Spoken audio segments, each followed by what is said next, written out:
state likes which candy for Halloween? This is the Quote. focus group. It's the savvy side of 9 to 5. Listen, Bueller, Bueller, Bueller. laugh, and learn. Negotiation. This is what you do in business. This is the focus group with Tim Bennett Staunch. and John Nash. Keep your clothes looking neat and clean. We're all business, except when we're not. Welcome to the focus group. John Nash here with my good friend and co-host Tim Bennett. Today, October 30th, thanks to our listener Jay DeFinis, is National Candy Corn Day.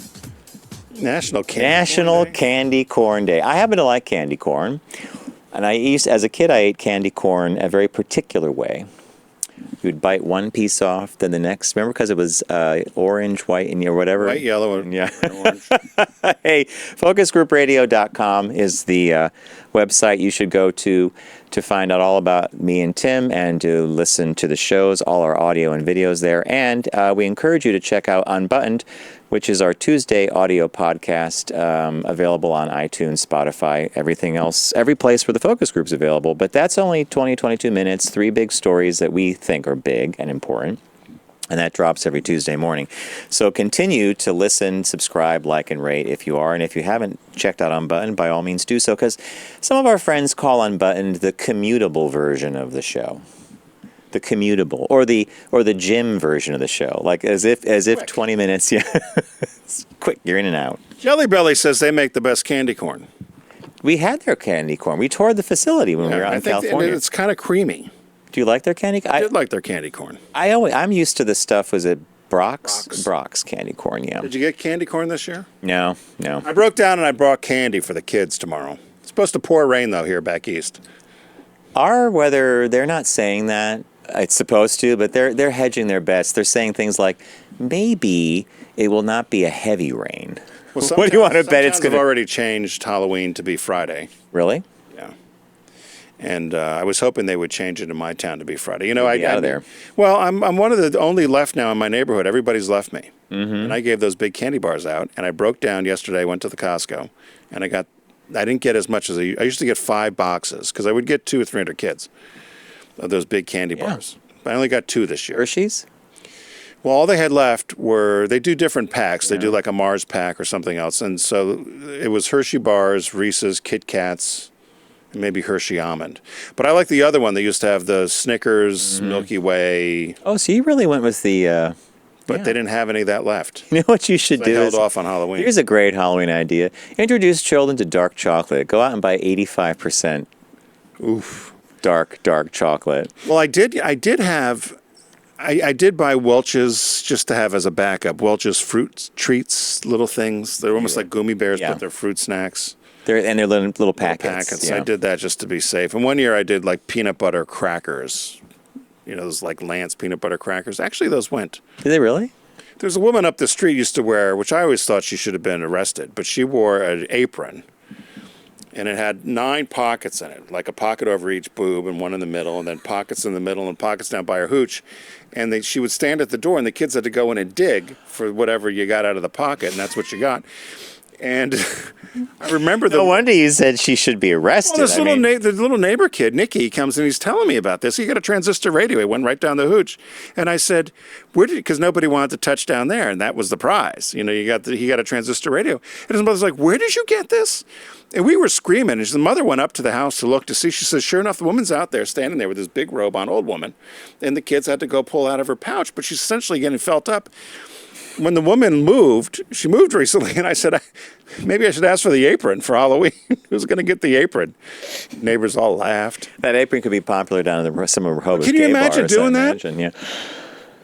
No, I can't.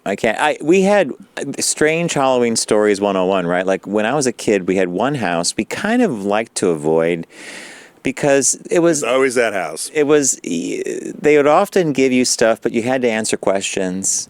How you doing in school, kids? Sounds like my father. And then one year they had no candy, and instead it was you had to answer a question and you got a bag of pennies, and you had to tell them how you were going to invest your pennies. We had one where you had to go in for hot cider and a donut. And meanwhile, as a kid, you want to get You gotta moving. move. You gotta move. Yeah, you had X number of time to cover X number of houses to get a bag full of candy. I try to explain it to my dad. My dad's like you. You and my dad should do Halloween together because my dad. All chit-chat. the kids would come, all chit chat, chit with the parents, chit chat with the kids. Kids have to come in, stand in front of the fireplace, get a picture taken. I'm like, Dad, kids don't want to do that. They want to get their candy and go. They got to move on. Keep it moving. Like, how are you sequestering them into the house to have a conversation? My mom was one of those houses. A chatter? A chatter. So she used to do this thing where she would take the brown lunch bags, put sand in the bottom and a little candle. Oh, So yes. she would light Load the of- driveway. Welcome. Kids would come. She'd have the camera set up. They would close the door. She'd have the picture of the my costume God. in front of the double white doors. And I remember my sister when when Emma was just a baby girl, and she had a pumpkin outfit on that year. And Laura was there for a while because Emma's not really trick or treating. She was, she's a baby.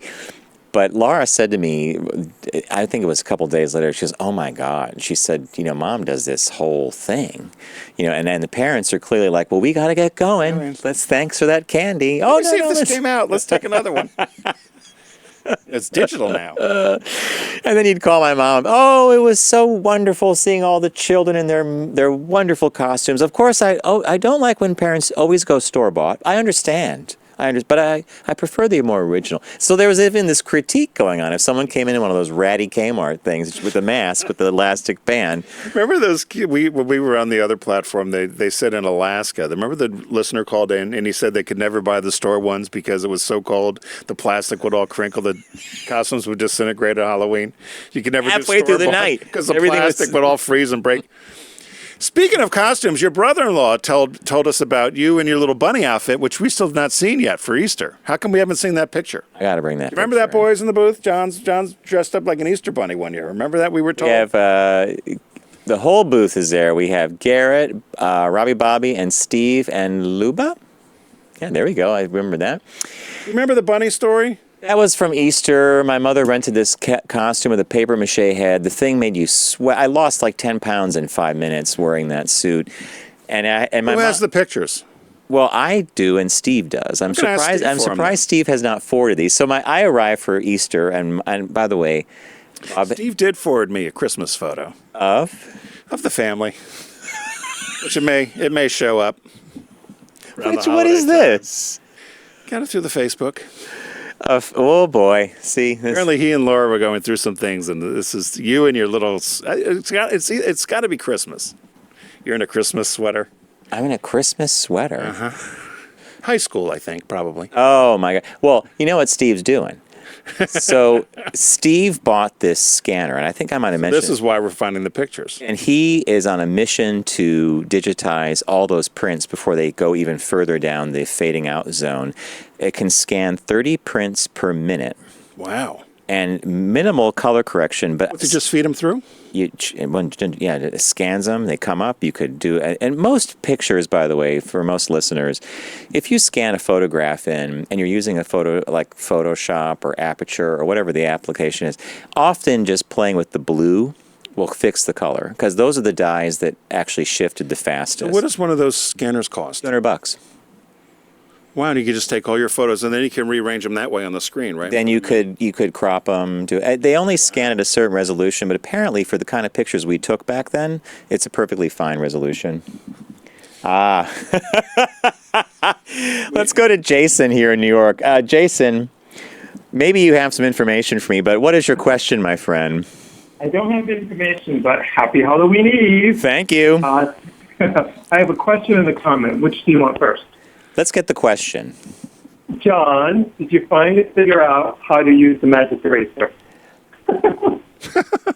and your laugh speaks volumes because I'm still puzzling over that damn magic eraser. However, No way. However, on our upstate house, there's a part of the railing of the stairs going down. The top of it has people touch it all the time, so it's really dirty. So Yeah. Bob took a magic eraser. He did this thing on the top of didn't take any paint off, took all the dirt off, and it's still intact. And I'm not sure we put any water on it. So Oh, my God. Don't you, I was Jason? also Don't you listening- think, Jason? Don't you think you have to put water on it? Yeah, that's the only way I know how to use it. That's how You it put works. water on it, and we'll scrub it, maybe wet it, squeeze it out, do it again. Yeah. So you guys are treating it like a sponge. Yeah, But it's a magic basically, that's how I eraser. use it. Yeah. All right. Yeah. So what's your comment, sir? Oh, my comment is regarding that Lumen product. I think you guys had them on like, back in the summer, I think. Yeah. Yeah, and I absolutely am obsessed with it now. Oh, you're using it. Like, now, Tim, Yeah. I like the scrub, and I like the it's the charcoal stuff. You're not, Tim. Do you use the I moisturizer? actually used it this morning because I do use it. It's in my shower, so I do the charcoal scrub, which is like black, and the other one's gray. Gray, yeah. I will say I'm not, and it's just because of my skin type. And when we had Patrick on from Lumen, he gave me another moisturizer. The moisturizer that came in that gift pack to me was too much moisturizer for me. And so I didn't particularly care for that, but he did give me another one that I do prefer. It's like a stick roll-on sort of thing. But I do love the cleansing thing. I've ordered like 4 months now. Well, thank you. It works. So wait, And the other thing you guys go ahead, Jason. And the other product that you guys did is the home candles. I'm also obsessed with that. Oh yeah! Oh my God, Those are great. I love those candles. Are fun, and I was born in Pittsburgh, and that's where my mom is from. And I bought her a Pittsburgh candle. I can't tell you what Pittsburgh actually smells. It's like an old steel factory. Smells like gin and regret. That should be the name of a candle. There That was should one, be the I name of think a it was candle. called. I think it's called Northern California. And years ago, Banana Republic had a series of candles that they did around the Sonoma Napa area, which are great. Wow. And this candle reminds me of that. This homesick candle. I think it's Northern California. It's called, and I have it in the bathroom, and it is wonderful. It's a great candle. No, those are good candles. All right. So before I let you go, Jason, I do treat the eraser like a sponge. I wet it. I squeeze it out. It's not like a little water. You could actually run it under the water, right? Tim's nodding his head like I'm crazy. I can hear his eyes rolling from here. Well, so it would be like taking a wet, or it would be like taking a dry sponge and trying to wipe things up that you're trying to do. You got to get it damp. No, Bob is now convinced that magic eraser needs to be part of our life, regardless of whether I know how to use it or not. So that's he bought a plastic tub of these things. So. Oh my God! I know they sell them by like 20 a bunch, right? Yeah, and Bob first thought it was a scam because he thought when we used it wrong, it fell apart. And then when we started using it, well, he uses it right. I don't use it right. I also rip them apart. So before I wet them, sometimes if I just want a little area, I'll rip it in part. So I have two. This confuses me. I'm not ripping anything. I'm using it whole, but this. You get two pieces. All right, Jason, thank you for calling. Thanks for being a fan of the show. All right. Before we go on, I wanted to give you a little Paul Lynn wisdom. Oh, boy. You know, I'm on the Buzzer TV thing, and so let's see.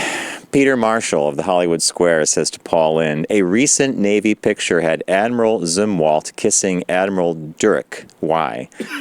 Paul Lynn answers, too long at sea. Here's one. This is Don Knotts answering. You've been having trouble going to sleep. Are you probably a man or a woman? And Don Knotts answers, that's what's been keeping me awake. Trying to figure out which is which, I guess. Peter Marshall, what is a good reason for pounding meat? All in. Loneliness.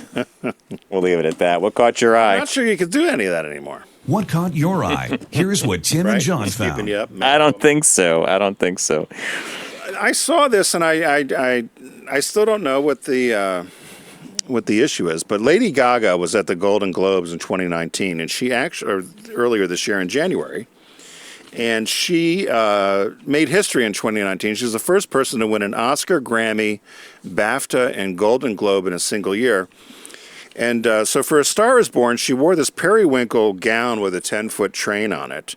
And it was designed specifically for her. And it mimicked the gown that Judy Garland wore back when she was in A Star Is Born at the awards in 1954. Oh, I see the picture. Okay. Yeah. So if you're watching on our video, you'll see that there's a picture where Judy Garland wore. So Valentino made this dress for Lady Gaga, and it harkens back to the 1954 dress that Judy Garland had. And then you see her with her award and so forth. And so Valentino made the dress specifically for Lady Gaga, they said. And Lady Gaga left it in the room at the Beverly Hilton after the ceremony. Accidentally?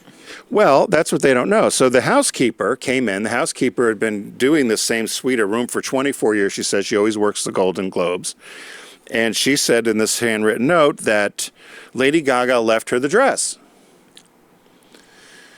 So what happens at the hotel, there's actually a third-party service that does this called Chargerback.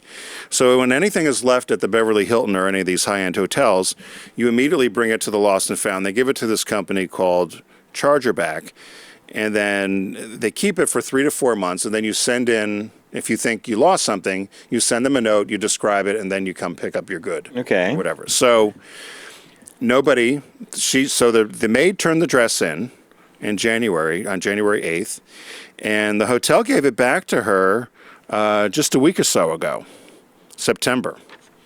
And so not a week or so ago, a month ago. And so they kept it for September 3rd, she got the dress back. So the maid didn't want the dress, so she put it up for auction for $8,000. Now Valentino's saying, that was stolen property, we want the dress back. So now there's this big kerfuffle as to whose dress is it. Is it the maid's dress? Was it Gaga's to begin with? They don't know. Lady Gaga's not given comment. She left the dress in the room. The maid took the dress, brought it to Lost and Found. The hotel kept it for 9 months, close to 9 months, gave it to the maid. The maid's selling it. Valentino says that now that's my dress. Okay, this is easy. Whose dress is it? You know, thanks, Judy. There you go. Thanks to you. Guess what we've been watching as well? Lots of Judge Judy.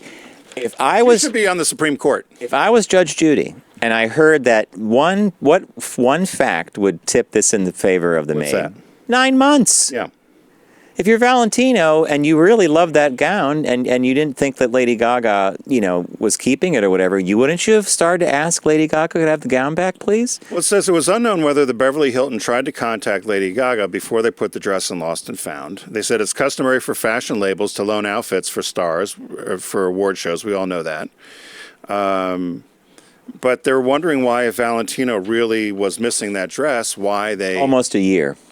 Yeah. Did you not ask Lady Gaga, where's the dress? And she said, I left it at the hotel. Call the hotel, get the dress? If you were Judge Judy, who would this be for? The maid's dress. The maid's dress, yeah. You know why? Because if this were Harry Winston, Cartier, Tiffany, and they let some kind of multi-$1,000 necklace lay around and Lost and Found, and then they said, no, that's ours, we have to have that back. No, sorry, folks. No. They probably don't like the fact that she's put it up for bid. So the starting bid's $8,000. That's what it is. You nailed it, Tim. And Valentino said the dress was made specifically for Lady Gaga, but did not say whether it was her dress, whether they gave it to her. In other words, she provided the measurements, right? Because it's for her body. It was her dress, right? And they don't know whether it was her maybe dress. It's her, maybe it's not. No, the other question is, why would Lady Gaga leave that at the hotel? That's the big mystery. But if you're Lady Gaga, you probably don't need a Valentino. She could have wore the meat dress. Did she do that? It was pieces of meat. Yeah, I love that one. Yeah. All right. Well, we have very similar caught our eyes because mine involved property that doesn't belong to somebody showing up online. And in this case, this headline reads: "Photos released of Disney World property allegedly stolen by former employee in a $14,000 heist." So now, if you're watching. I happen to put up pictures of the employee who stole a number of wigs and dresses and animatronic props from various Disney things like the Haunted Mansion. And How old is that kid? I don't know, but the 15? the wigs they're showing are the wigs they would put on the robots in the Haunted. Oh, really? They're animatronics in the Haunted Mansion. So authorities have released images of Patrick Spikes, formerly of Walt Disney World, and he's reportedly stolen property from the Magic Kingdom and Epcot, totaling more than $14,000. On Wednesday, law enforcement officials released some of the pictures of the property there. He and another employee named Blayton Taunton, boy, Patrick Spikes and Blayton Taunton. I mean, this is almost like a book, right? I couldn't even make up those names. If Blayton, Blaytin. I am going to name my first son Blayton. Where does that name come from, do you think? Not the Bible. Well, it's not John, Michael, Peter. I mean, it's not any of that stuff, Blayton? right? I don't think I've known a Blayton. I've known a Peyton. Blayton Taunton. That they would use the underground tunnel network in Disney World and the Magic Kingdom to move between the attractions, namely the Haunted Mansion and Epcot, to lift these things. Then they would put them online.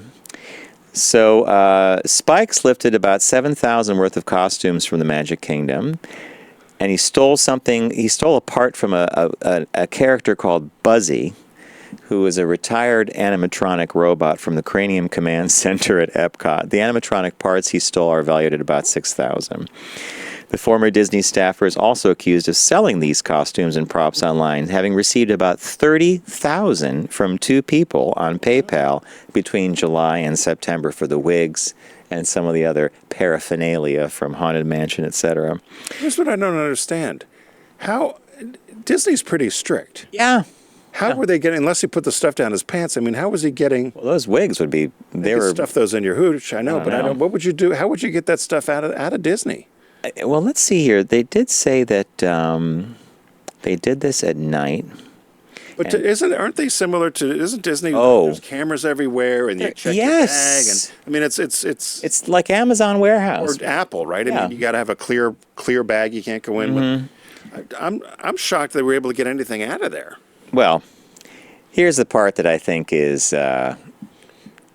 I just laugh. How can you... I smile at this, the brazen nature.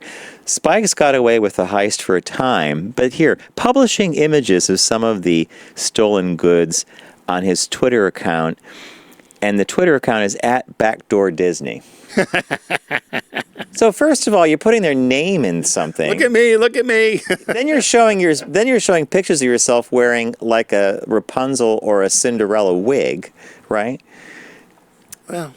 And this goes on for a while before he gets caught. You know, anyway, Lady Gaga's dress, Valentino, lost and found 9 months later. This guy's stealing. Judge Judy would convict these kids. Yeah. Yeah, they stole. Stolen prop. But the other one would. Unless the stuff, here's my other question though. What if they said, I want you to dispose of this stuff, it needs to be thrown away? Now that's one thing, right? So they could say, we're changing the wigs out on the dummies. Haunted Mansion Yep. ride or whatever. Throw the wigs away. I guess they'd still not be allowed to take them. You were told to throw them away. Correct. Which meant that Disney had determined that they were waste. Right. And they either pulp them, put the wig through the shredder, take Cinderella's wig and put that through the I shredder. wonder, like at McDonald's, right, when they have that food, because they tell you to throw food away. Oh, yeah. What if you said, I'd like to have that Big Mac? You're not supposed to. But I know. Imagine they have 5 apple pies, 3 sell, and at the end of the day, the manager's closing up, and there's just 2, and he doesn't want them. Throw those apple pies. You and I would have taken them. I'd take that apple pie in a second Scoop of flat. vanilla, you're all set. Remember those? Remember the Yeah, box they were of good. pop open? I'd like to have one now, and the crust actually wasn't bad. I had a craving for McDonald's the other day. I almost stopped. Do you know the some last cars in time that you and I were traveling together and we satisfied an urge for McDonald's? We were with Tell me Andrew. that wasn't. I was going to say that's the last time you had it was Fort Lauderdale. Yes, it was that was how many years Late ago? at night. Oh, it was so late. You got one little burger and I got one little thing, and Andrew ordered like the house. Remember? Like 10 Happy Meals. Yeah. Well, whenever we travel with Andrew, he was also the one who would do things like Waffles with Starburst cream and jelly bean sauce, and a scoop of vanilla or a scoop of chocolate ice. Remember the breakfast he would eat? yeah. He would eat these enormous like ice cream waffle things. And I asked him one day, like, so we're at the Luxor, I think, and breakfast. I ordered like egg white omelet and a piece of toast and a glass of tomato juice, and he ordered waffles with vanilla ice cream, chocolate syrup, Ugh. whatever. And I'm like, why are you doing this? Well, you might as well get out of the way now because you'll burn it off during the day. Then, I want to say he ordered 45 pieces of sushi before he got on the plane. Remember that? So we're at the Japanese restaurant, the Luxor, and the chef was doing, and he a tray. Right, and I said, Andrew, do you know how much He ate all of it. Oh, 45 pieces. Well, he was doing a red eye. Had to have an energy for the flight, I guess, right? And you would think he would be heavier. I mean, he's not heavy at all. No, it's so weird. All right, so what's your business birthday today? Everyone does celebrity birthday greetings, but the Focus Group is the only show in the universe that celebrates business birthdays. Do you know Angelo Siciliano? Born today, October 30th, 1892, October 30th, 1892. Changed his name to Charles Atlas Okay. because he thought it sounded more American, whatever that means. He also changed it because somebody told him he resembled the statue of Atlas on top of the hotel on Coney Island. And he died December 24th, 1972, made for a nice Christmas, 80 years old, was an Italian-American bodybuilder, best remembered as the developer of a bodybuilding method and his associated exercise program, which spawned a landmark advertising campaign featuring his name and likeness. Has been described as one of the longest-lasting and most memorable ad campaigns of all time. I don't know about that. Was Charles Atlas the one who used to have the picture of the skinny guy getting the dirt? Is that his? Sand in his- Okay. He trained himself to develop his body from that of a scrawny weakling to eventually becoming the most popular bodybuilder of the day. He took the name Atlas, as I said, in 1922, sounded more American. He teamed up with a fitness writer, and they developed this ad campaign about the 97-pound weakling. And essentially what happened was, the weakling would get sand kicked in his face. It was always done with a cartoon. The woman would then make fun of him as well. He would go home, be upset, kick a chair, and then he would get the Atlas books, and then he would build himself back up and then go back and confront the bully and then win the girl back. It was always the same sort of ad. They've been going still to this day, apparently. They're still in comic books. This company's still going. And it says it's the longest running campaign, started in 1929. And as of 2019, it still continues with a fitness program of the 97-pound weakling in the books and guides. Company's owned by Jeffrey Hogue out of Florida. Hey, Steve, could you zoom in on the image on the far right? So, what I'm Leopard skin? Yeah, so what I'm finding fascinating about that body type that he has right now, we would call that lean and defined, but bodybuilders today are enormous comparatively speaking, right? Yeah. So Charles Atlas actually looks pretty normal and healthy. I mean, and it's whatever he could do with the weights. Well, he used something called dynamic tension. They said he looked at lions at the zoo and saw that there was a lot of pushing and pulling. And so that's how he just developed this program that he called dynamic tension, which consists of 12 different lessons. And it was all about kind of pushing and pulling to build your muscle up. And they said people that had taken his course were Rocky Marciano, Joe Louis, the fighters, and also Alan Wells, who was the 1980 Moscow Olympic Games 100-meter champion. So apparently it works. They used his body for a number of statues. Alexander Sterling Calder's Washington at Peace on Washington Square in Manhattan. Do you know where that is? Washington Square Arch? Yeah. So apparently that statue there is Based on him. His physique. Alexander Hamilton at the U.S. Treasury is based on his physique. A whole bunch of others. They said the print ads became iconic because they were done in this cartoon style that we mentioned earlier. And then there's a whole bunch of things with pop culture, but the one that I found most fascinating, which I never knew about, Rocky Horror Picture Show, which is apropos for around now with Halloween. So you know that song, I Can Make You a Man? Yes. It's all about Charles Atlas. They call it the Charles Atlas song. Seriously? Says the title line exploits the grammatical ambiguity of the slogan, in just 7 days, I can make you a man. Dr. Frankenfurter sings that, right? Because you become a real man, create a man. They have all the references to the advertising, and then he gets sand in his face when kicked to the ground. Remember? So that literally was a rip-off. Was a rip-off of the Charles Atlas Oh my advertising. God. I love the little Rocky Horror connections Picture like Show, that. 1975. I had no idea. They said the mad scientist Frankenfurter actually claims that his Frankenstein creation carries the Charles Atlas seal of approval. Also, the song "We Are the Champions" by Queen also has references to Charles Atlas in it as well. And it goes through a number of cartoons that mention it and pop culture stuff. So happy birthday, Charles Atlas. I don't think we've done him before. No, we have never done him before. And if we had, I'd remember, because that whole little bit about the ad campaign being the longest running, not technically, it's the longest running campaign running. 1929, and as of 2019, it's still going. Jeez. And it's so campy. They actually said that the U.S. 1939, the U.S. Federal Trade Commission ordered him to stop claiming in his advertisements that his workout would help relieve skin disease and constipation. Coffee relieves constipation. Coffee. Well, that and a healthy diet with good fiber, I imagine. But, wow, Happy birthday, Charles Atlas. that was a good one. And no, we have not done Charles Atlas. And I would think that's a good one for a book someday, Charles Atlas. should- Yeah, well, that's because what of the advertising tie-in, too. I found a new site for these birthdays that we haven't used before because we've been doing birthdays And now. by the way, I like when you say that we haven't used. I have no idea how you find these things. To this day, 12 years into doing our broadcast, I have no idea how business birthday is done. I was going to say for 12 years we've been doing these business birthdays, and sometimes I'm like, oh, I remember that one. I remember Yeah, that one. And so I try to find something we haven't done because there's certainly lots of captains of industry, but Charles Atlas, ongoing, longest running ad campaign. And we all know it because we all had those comic books as kids, right? Rocky Horror with Halloween, you can't, it's made in heaven. Folks, we really do work hard to bring you the finest entertainment on the Now you're planet. pushing it. A little bit, yeah. So, as you may know, and if you don't, you're going to know after this, Deep Discount is a big partner of ours here on the Focus Group, and we're really pleased to work with them every week.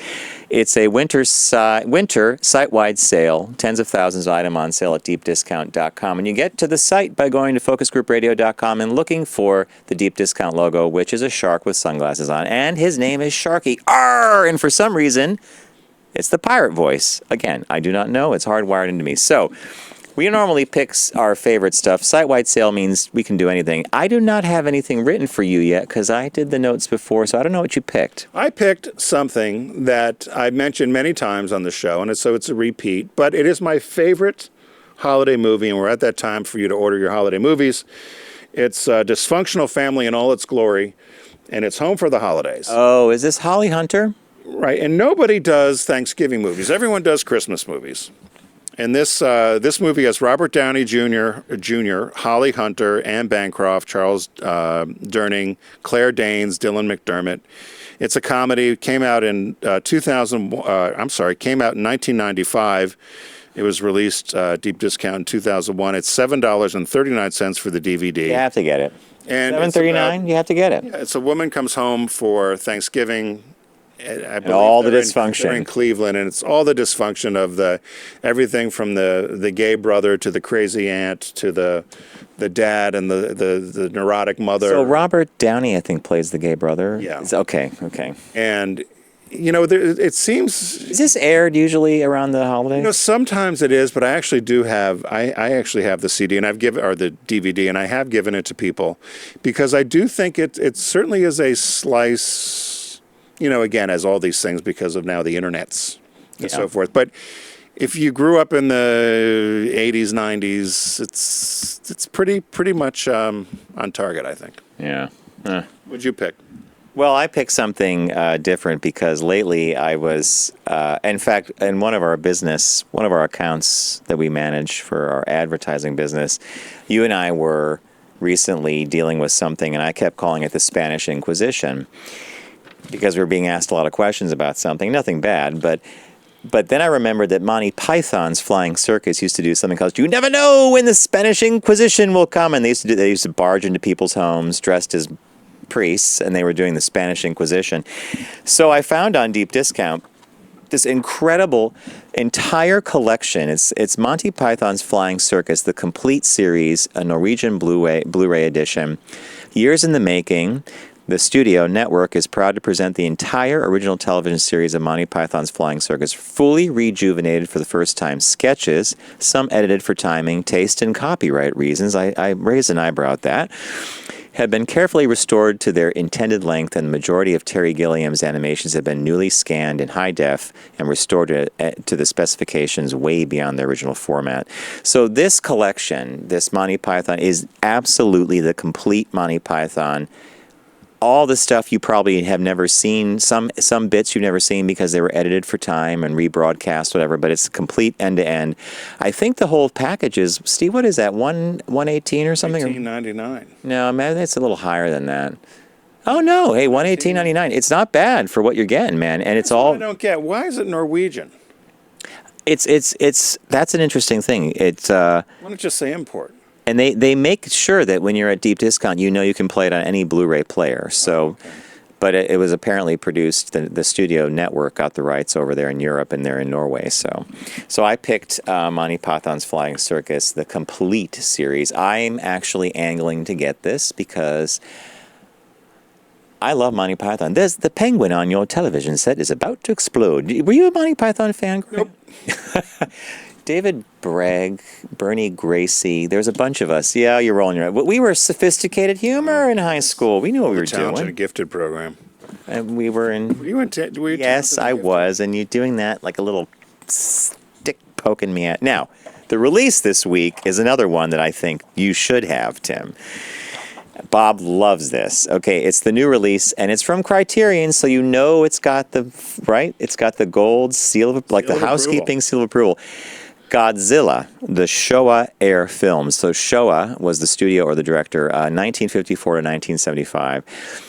And the set includes 8 movies. Godzilla, Godzilla Raids Again, King Kong versus Godzilla, Mothra, one of my favorites, Mothra versus Godzilla, Ghidorah, the three-headed monster, Invasion of Astro Monster, Ebirah, Horror of the Deep, Son of Godzilla, Destroy All Monsters. That was recently on Turner Classic Movies. The Monsters Attack, and Godzilla versus Hedorah.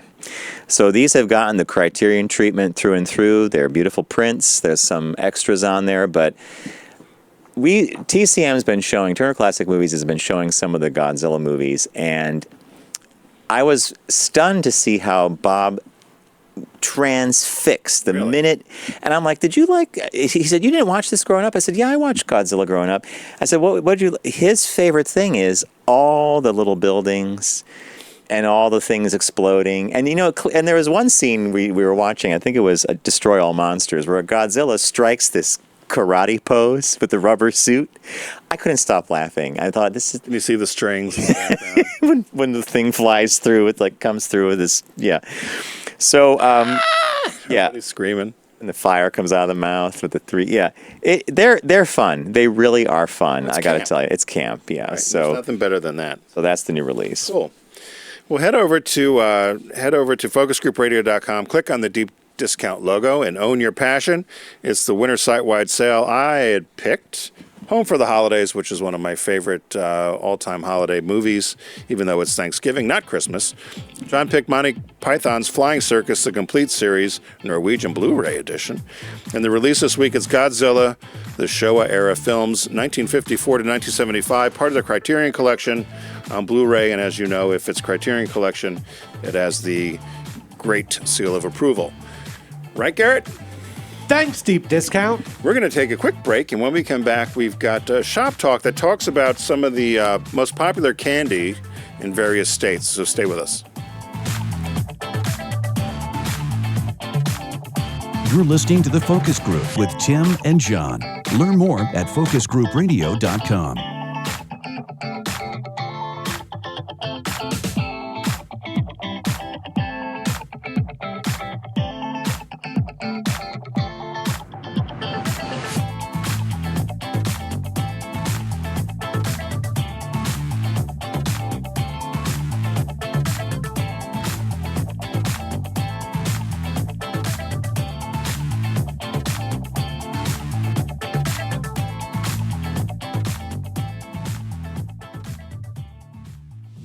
Focus on the savvy side of 9 to 5 with the Focus Group. Try, really try. Listen, laugh, and learn with Tim and John. I never try anything. I just do it. Welcome back to the Focus Group. John Nash with Tim Bennett. Focusgroupradio.com is all you need to know to find out all about us. And I was distracted momentarily because we have our good friend Don from Alabama calling in. Don, welcome to the show. Hi, guys. How's it going? It's going very well. You have something for us about some NASA news? Well, last Wednesday, I got to go out to the Marshall Space Flight Center for a little inside baseball briefing on the James Webb Telescope. The launch has been moved back to 2021, but they were talking about one of the instruments that's going on there, which is essentially the camera. But one of the things that they said that I thought was really interesting and kind of dropped some jaws in the room is that because of the size of this mirror, which is roughly 6 times that of Hubble, and the frequency wavelength that they're seeing, out to about 13 light years, they anticipate they will be able to see atmospheres on planets in Goldilocks zones. Seriously? Yeah, they expect the fidelity of this. The way they described it is the fidelity of this telescope is setting a sewing needle on the moon and being able to see the eye of the needle. Wow. I thought the Goldilocks zone was like 437 light years away or something crazy like that.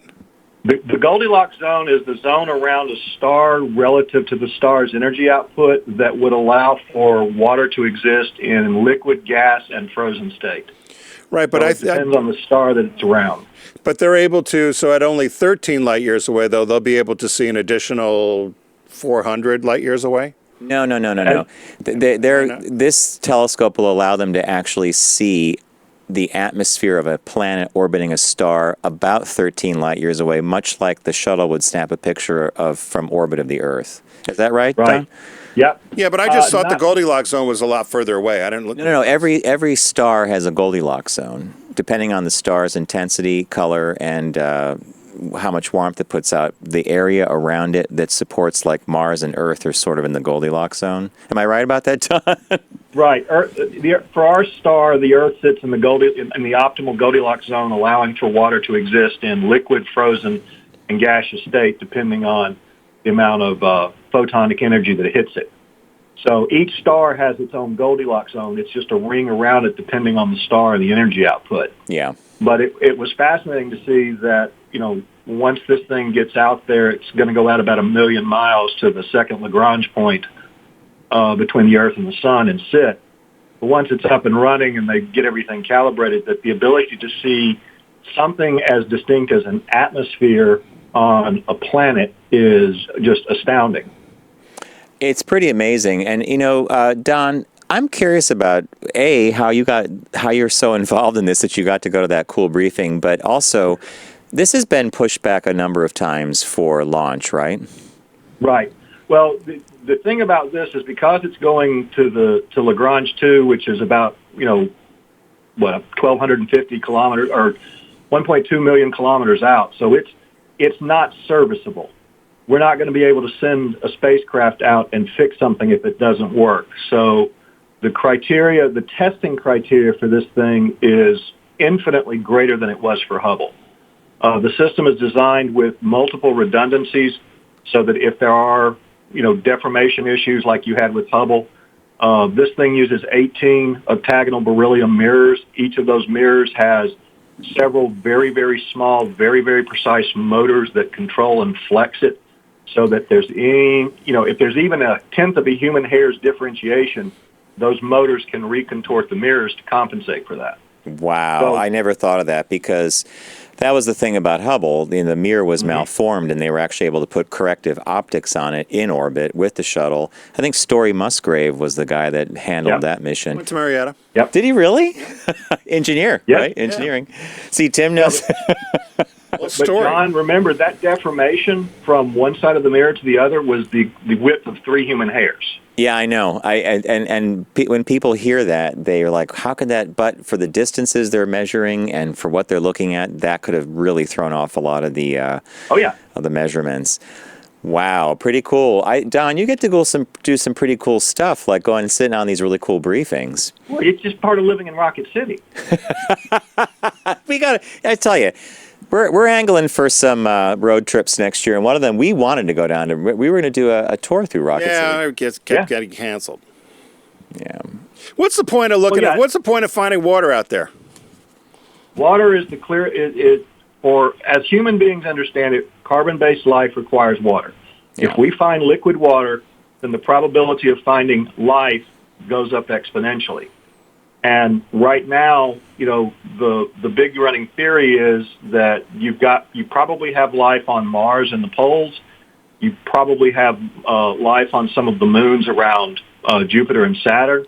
But when you've got planets that have been identified by Kepler as sitting in the Goldilocks zone, you find water, odds are you're going to find life. The thing with Webb is if you find certain gases in the atmosphere, there are certain gases that only exist as a result of intelligent life and industrialization. Yep. Fluorocarbons, et cetera. Yeah. So you start finding those in atmospheres around planets, then you're making a very strong argument for, hey, we're not the only ones in the block. Boy, I tell you, Don, let's go to the year 2023, and Webb is in place. It's been observing stuff, and they send back to the NASA control room pictures of a different planet orbiting a different star, and they actually detect stuff like that. It's going to be fascinating if that occurs. I would like nothing more than to have this proved that we're not alone. I think that's already been proven. You're just a Scientologist. Factually proven, Tim. They already came here. Xenu, was it Xenu? Landed in a volcano when they recreated and the evil spirits. All right, Clearwater. All right, Don, we got to get on with this show. Thank you for that fascinating thing. I'm very glad you got to do that. Thank you. All right, moving from the externals, moving from the solar system at large back to planet Earth. One thing, though, I was confused about that I talked to you about the Goldilocks. I was reading something about they've identified a planet exactly like ours, but I thought it was 400. Oh, it could be millions of light years away. Could be hundreds of light years away. But he's just talking about water and atmosphere. He's talking about if this is the sun. Right. Every star has depending on the size of the star, the intensity of heat, has a zone. If planets happen to be in that zone, then they might actually support liquid or gaseous, water and liquid, gaseous, or frozen state. All right, back here on planet Earth, happy Halloween. You have a favorite Halloween candy, John? I have a favorite candy, but my favorite Halloween candy was, it was either, I used to like Baby Ruth. Oh, that was a good one. And there was a one with toffee that I liked.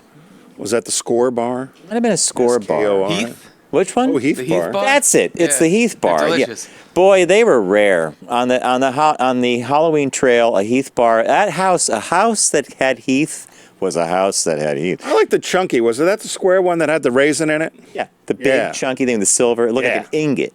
Like that. All right, so we found a map that was generated by Bid on Equipment, which is a B2B business. But here's how they did this. So I remember to take this all with a grain of salt. They did their ranking of favorite candies by state based on a Google search volume. So I guess they could figure out if someone was searching for Milky Way, where was the bulk of those things coming from? Turns out that, if I'm not mistaken, if I read this correctly, M&M's appears to be the major winner in most metropolitan areas. Most metropolitan areas, but not the overall winner. What is the overall winner? Reese's Peanut Butter Cup, there you number one. go. Yeah. Most popular candy in 12 states. This could be a Tim's list in another life. Well, yeah. It was a Tim's list, Back probably in the another day. So, guys, I'm kind of surprised by this. So we have California, as always, an outlier. Are they the only ones that like Kit Kat? Well, I'll tell you why. Yeah. I'm going to make a guess. Kit Kat is not necessarily an American bar, and very, very popular in Asia and in South America. No, I just think because of the population, it's such a diverse population in California. But also, they're facing the Pacific, so a lot of tourists. So you can get all kinds of flavored Kit Kats in Japan and in Asia. And I'm thinking, one of our was it Don Gorick? One of our listeners used to send us stuff. Yeah. Yeah, and so my guess is now the one that surprised me was Denver, because you did it by city too, and I thought maybe they got it confused with edibles since marijuana is legal. Oh my God, this is hysterical. But Denver. they like Jolly Ranchers. Yeah, yeah. Who wants a sucker kid? The candy's like a chocolate bar, isn't it? Although I like Twizzlers, not on the list. And I like sweet tarts, and I like Necco wafers, but I do think chocolate wins for me. So here's the thing: we're going to look at We'll look at the major metropolitan areas. New York City, M&M's. I can attest to that. Los Angeles, Jolly Ranchers. That was a head scratcher. Chicago. Edibles. Chicago. Kit Kat. And Houston, Texas. That one surprised me. Milk Duds. Milk Duds. That kind of makes sense to me. Philly. Milk Duds also, and I can tell you what, I could go to 15 stores in Philly and not find Milk Duds. I don't know who's eating Milk Duds in Philly. You? Neither do I. When's the last time you had a Milk Dud unless you needed a filling removed? I don't want to say, unless you want to... Because they used to stick to your dental work. You had to peel it off. So then San Francisco and San Diego both like M&Ms. Dallas is a Snickers town. San Jose is Hershey's. How about Austin? Austin, Reese's Peanut Butter Cup, and Jacksonville. I'm also surprised because those melt, they're not very good. Fort Worth and Columbus, both M&Ms. San Fran, Milky Way. Charlotte, again with the Milk Duds. The home of Mike Pence, Indianapolis. This one surprised me, and Mayor Pete. Lifesavers. Not a candy? If someone gave me a pack of Lifesavers as a kid, they were branded a house you did not want to bother going to. No, this was on Cash Cab the other day. I love Cash Cab. You know what the original flavors were of Lifesavers? I got them all but one. Strawberry. No. Cherry, lime, lemon. I don't know if it was lemon. Or orange. Because it was green, yellow, Maybe red. it was lemon, and then there was one more, and I didn't get it. Was it blue? Was it blueberry? No. You guys know what the fifth one is? Or you didn't look Pineapple. it up? You looked it up. I didn't. I just always hate the pineapple. I know you looked it up. I like the pineapple. See, Garrett is like a walking Garrett. Why did you ever? Be wrong. I figured that would be like a newer flavor. No, pineapple, and they actually in the Cash Cab. One of the kids got it, pineapple, and I was... Garrett, why have you never, ever done Jeopardy? You should audition for Jeopardy. It seems like such a hassle. Like, you have to try out a few times, and you have to keep going back and taking tests. It's for someone that doesn't work. My boss was on Jeopardy. I think Garrett would do great on Jeopardy. Well, she said the hardest thing was getting the button. Buzzer, the clicker. Yeah. The clicker thing. She said she knew a lot of stuff. She couldn't get the clicker right. My friend Adrian's former girlfriend was on. She made it to Jeopardy, and she went out to Hollywood. They have you bring like 5 outfits out in case you're win. She gets on. She didn't pass. She did okay, but she didn't win the round. But she actually told him later, you got to be good on the button. They actually give you little training sessions for the button too. It was funny with Mary. One of the question, the final Jeopardy, was the candy bar that was named after the president's daughter. Baby Ruth? Baby Ruth. I would have thought that would have been Babe Ruth. Which everybody thought it was Babe Ruth in baseball. Okay, Everyone got confused. But yeah, Baby Ruth. Okay. Yeah, you're good. See, John, you should go on Jeopardy. No. I'll freeze. I can't get religion. I struggle with Shakespeare, though I got an A in it. I can't do Shakespeare. I can't do the religious questions, and I can't do some of the sciencey things. I think poetry and opera. Those are always big ones. I think Garrett could do it because I don't think he'll freeze. I don't think he'll freeze. He'll be like, whatever, I'm here. Click, click, click, click, click, and he'll just do he'll sweep the category. He'll get the daily double.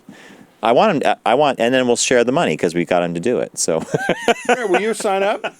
Will you go? If we do an audition. He froze. I just think isn't it a lot of time you have to take? well, now they've changed it so Win you. $100,000. I mean, what are you doing here? Will Alex Trebek even be a... I know. I'm so upset. But you could tell, by the way, in these latest shows that he is in fact wearing a wig because he's back in. Well, they said he chemotherapy. would go back during breaks and cry in his room. He was in such pain. I don't know why he's still doing it. Because you know why? I love him to death, and I hope he. I don't know what. By the way, total sidecar. That show is so. The DNA of that show is so wrapped around. Sidebar. Little sidecar. Sidecar. Oh yeah, Tim. I got a Negroni. Anyway, oh yeah, Tim. Oh yeah. Let me sidecar you. Pigeon-toed into a corner. I don't want to carnivalize the sales of that car. Yeah. Keep it going. Anyway, we've talked about this the other night. I was with friends. When he goes, it's going to be difficult to replace him. Just like I don't think Drew Carey's doing well on The Price is Right. And Bob Barker was yeah. Right, and I don't think when Pat Sajak and Vanna move on that they're going to be able to replace them either. Isn't it interesting that their entire, like Alex Trebek's career is Jeopardy? Well, he did Concentration, did a bunch of other shows that were just but he's the Jeopardy guy, and you need an intellect. They've given some names. They thought Queen Latifah might do it. I think she'd be horrible. or Whoopi How Goldberg. did they come up with those? They throw names out for people that would replace Alex No, Trebek. here's the thing. already. Alex Trebek was not a Hollywood name. I'm just telling you. But- Look but- what they've done to some of these other game shows. That one with the gap in his teeth that I can't stand, that we need to get his agent. And Michael Strahan doing Pyramid. Oh, yeah. With former football player, right? Football player. He's got the greatest agent in the world. And he How was he's on Good Morning America. He was on Kelly. He was Oh this my Good Morning with God. Kelly. Yeah. Yeah. So, by the way, anything else you want to go over with Halloween candy? No, happy Halloween. Real quick, Boo. Jolly Ranchers are made in Colorado, so that's why they're probably number one in Denver. Okay. And You look that up? Yeah, I did look that up. I thought that might have been the edibles. there's probably an edible called the Jolly Rancher, Alaska, right? the Snickers. But some of these I was surprised about. Wyoming, Sweet Tarts. Yeah, that was a weird one. Illinois Jolly Rancher. Swedish Fish was Kentucky. Kentucky. Swedish Fish. Maybe Mitch. By the way, what's under Red Hots? Red Hots are those which is also like the tamales, right? Hot tamales. Yeah. I remember, though, I have fond memories of Halloween when we get home and we dump the bags on the floor, and my Always had mom... a smell. Yeah, my mom would be like a hawk looking at... If there was a stray apple, an apple, that would get snatched up. Why would we not allowed to have an apple? You got a razor blade. Have a somebody could have put happened. it never... Yeah, it had a razor. One thing on here I just noticed. So in Wisconsin, Yeah. it's not M&Ms, it's pretzel M&Ms. Have you had those? Yes, they're very good, actually. Pretzel M&Ms? Yeah. Because it's salty. It's the best Salt and combination sweet. in the world. There's a little bit of the pretzels, like, crumbly, and then you have the salt and the chocolate. It's great. And then Tootsie Pops in Montana. By the way, it's not lost on me that down in Louisiana, their favorite candy is Airheads. I don't even know what an Airhead is, but...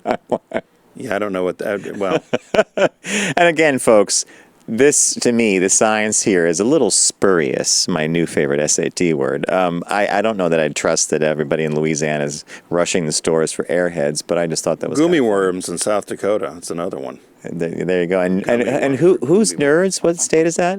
Nerds. Is that Colorado? That's Colorado. Okay, but the Denver was Jolly Rancher, but the Rancher. state of Colorado likes Nerds. Yeah. So if everyone goes out trick-or-treating tomorrow, we hope you have a good Safe time. safe time. Usually I get when I do these big candy bars, the parents, oh, can I have something for so-and-so? I'm like, don't lie. You just want it for yourself. Hey, you know what? I just saw the sign-up list the other day in our apartment building. So we have a lot of kids, and I said Did to you sign up? No. I said to Bob, do you want to sign up? And I just got this blank stare. And then he goes, what do you want for dinner again? Like, it was totally, like, I didn't even speak. Like, do you want to sign up for How many homes signed up? we have 120 some apartments in the building. I think about 14 or 18 so far. What a horrible building. No, but they go out. I mean, there's a bunch of buildings that welcome all kids. And they have a Halloween parade. As much as you like kids and are always a pain in the ass when we travel with talking with kids, I can't believe you're not doing Halloween. Seriously. What's that face for? If you live by yourself, would you do it? No, oh my God.